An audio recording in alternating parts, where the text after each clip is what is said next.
This is the inside of a backpack that I've been working on, and I'm almost done with it. One of the last steps is to finish these raw edges to prevent them from fraying.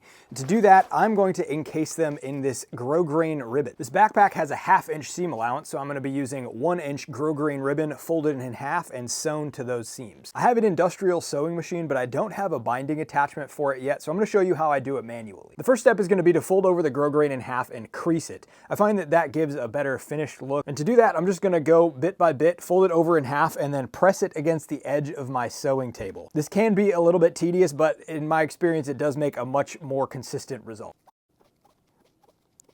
With that grosgrain creased, it kind of wants to stay in place better, and it gives me a more even finish. Then it's just a matter of sewing the entire thing, and I'll stop every now and then just to make sure that the grosgrain is all the way folded over. The bottom of this pack is rounded, which can be a little bit tricky to bind. I just find that going a little bit at a time and readjusting really helps make it a little bit more neat. I'll back tack over my stitch there on the corner because I'm going to cut it and start again so I can make that corner and do the straight edge.